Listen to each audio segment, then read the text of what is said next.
Dear students, in this video lecture, I will discuss about Python if-else statement. Here is the syntax of if-else statement in Python. The if-else statement evaluates the test expression at first and it will execute the body of the if statement when the test condition is true. If the condition is false, the body of else is executed. Here you can see the flowchart for the if-else statement in Python. At first, the test expression is evaluated. If it is true, then the body of the if statement is executed. If the test expression is false, then the body of the else statement is executed. Now let us consider an example to illustrate the if-else statement in Python. Now I will write a if-else block in Python which checks if the number is positive or negative and displays an appropriate message. For example, if x greater equal to 0, then it will print positive or 0, else it will print negative. Now when you will execute this block of statements, you can see the result positive or 0 because the value of the variable x is 5 here and which is a positive number. So when the test expression x greater equal to 0 is checked, it will give you true result, and that's why the body of the if statement gets executed. Now if you change the value of x to a negative number, say -8, then this block of statements will print negative because when the test expression x greater equal to 0 is evaluated, it gives you false and then the else body is executed, and that's why now in this case you will get negative as a result.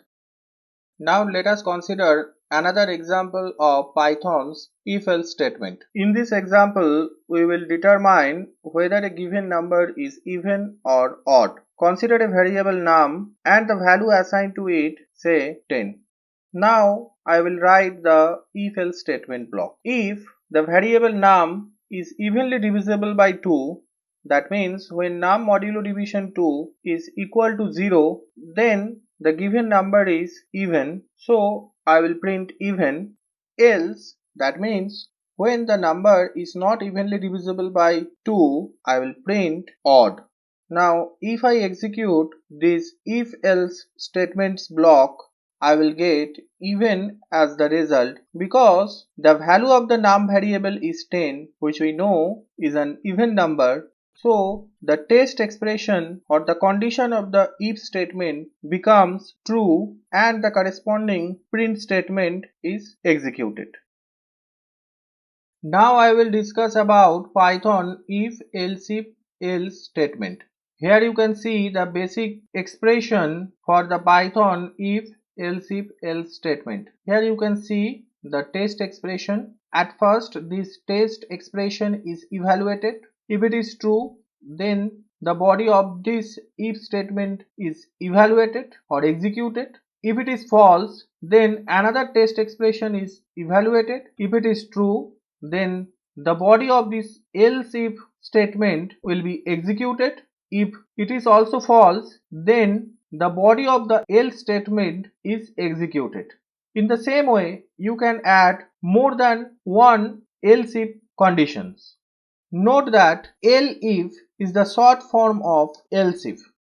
Here you can see the flowchart of the if-elif-else statement in Python.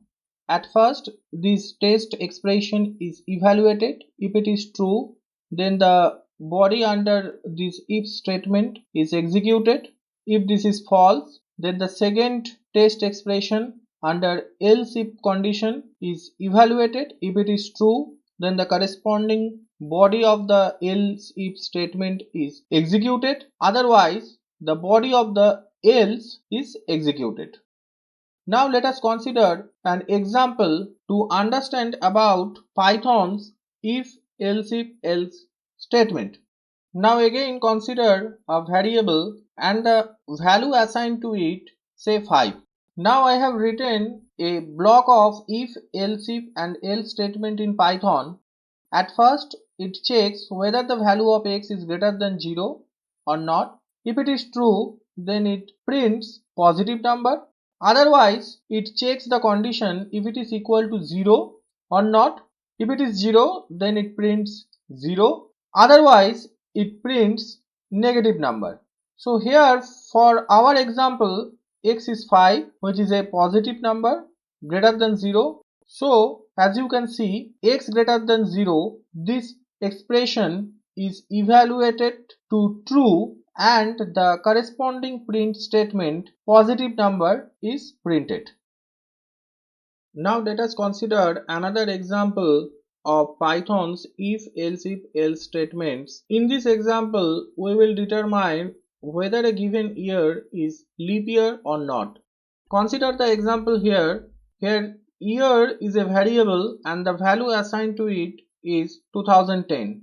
Now the first if statement will evaluate the condition y modulo division 400 equal to 0 or not.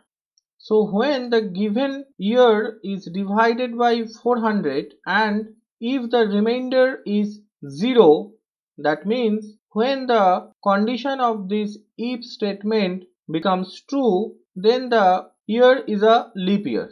That means the body under this if statement will be executed when this test expression is true. Now when this expression is false, that means when the given year is not evenly divisible by 400, then it will check another condition. If it is evenly divisible by 100, then it will print this statement, and here the year is not a leap year. If this test expression becomes false, then it will again consider the next else if test condition, and here it will check whether the given year is evenly divisible by 4 or not. If it is evenly divisible by 4, then it will print the year as a leap year. Otherwise, if this statement becomes false, then the else part of this if-elif-else statement block will be executed and it will then show not a leap year.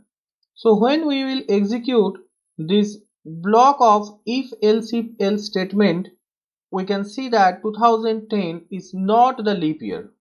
So in simple words, when the first test expression becomes false, the second test expression is evaluated. When this also becomes false, the third test expression is evaluated.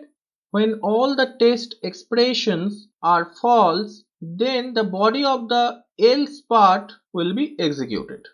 This is the end of this video lecture. Subscribe our channel, like the video and share.